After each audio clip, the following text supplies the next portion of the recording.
जय श्री कृष्ण। तानहं द्विशतः क्रूरान् संसारेषु नराधमान् क्षिपाम्य जस्त्रमशुभानासुरीष्वैव योनिषु। अध्याय 16 श्लोक 19 व्याख्या। तानहं द्विशतः क्रूरान् संसारेषु नराधमान्।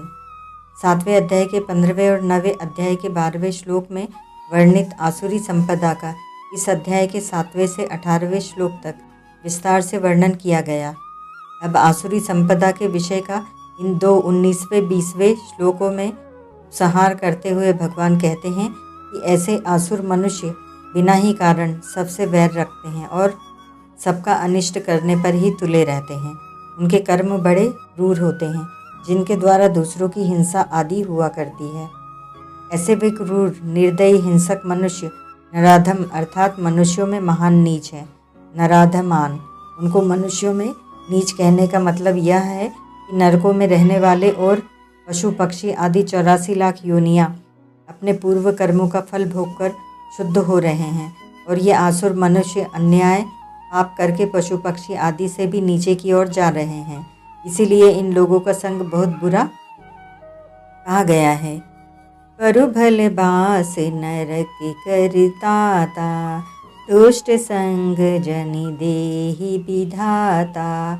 मानस 5:66-46:4। नरकों का वास बहुत अच्छा है, पर विधाता ब्रह्मा हमें दुष्ट का संग कभी ना दे, क्योंकि नरकों के वास से तो पाप नष्ट होकर शुद्धि आती है, पर दुष्टों के संग से अशुद्धि आती है, पाप बनते हैं। पाप के ऐसे बीज बोए जाते हैं जो आगे नरक तथा 84 लाख योनियाँ भोगने पर भी पूरे नष्ट नहीं होते। प्रकृति के अंश शरीर में राग अधिक होने से आसुरी संपत्ति अधिक आती है, क्योंकि भगवान ने कामना राग को संपूर्ण पापों में हेतु बताया है। 3 अध्याय का 37वां श्लोक। उस कामना के बढ़ जाने से आसुरी संपत्ति बढ़ती ही चली जाती है। जैसे धन की अधिक कामना बढ़ने से झूठ कपट छल आदि दोष विशेषता से बढ़ जाते हैं, और वृत्तियों में भी अधिक से अधिक धन कैसे मिले ऐसा लोभ बढ़ जाता है। फिर मनुष्य अनुचित रीति से छिपाव से चोरी से धन लेने की इच्छा करता है, इससे भी अधिक लोभ बढ़ जाता है, तो फिर मनुष्य डकैती करने लग जाता है, और थोड़े धन के लिए मनुष्य की हत्या कर देने में भी नहीं हिचकता। इस प्रकार उसमें क्रूरता बढ़ती रहती है और उसका स्वभाव राक्षसों जैसा बन जाता है।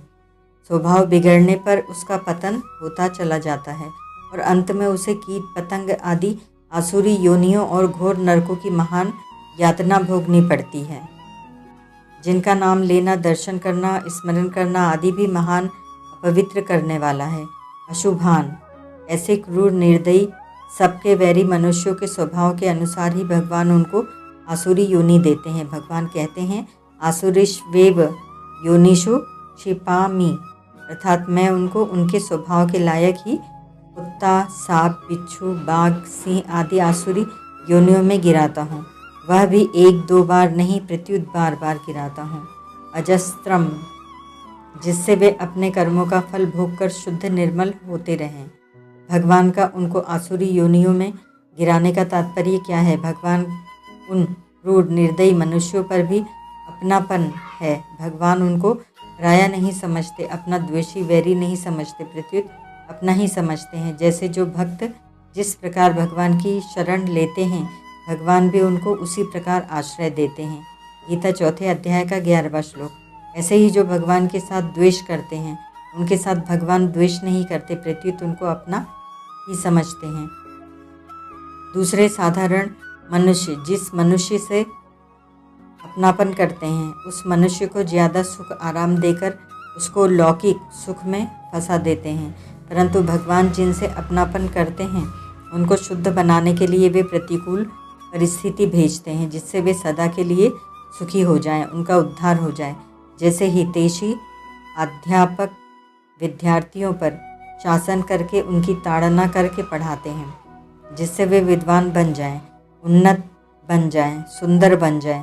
ऐसे ही जो प्राणी परमात्मा को जानते नहीं, मानते नहीं और उनका खंडन करते हैं, उनको भी परम कृपालु भगवान जानते हैं, अपना मानते हैं और उनको आसुरी योनियों में गिराते हैं, जिससे उनके किए हुए पाप दूर हो जाएं और वे शुद्ध निर्मल बनकर अपना कल्याण कर ले। ओम तत्सत।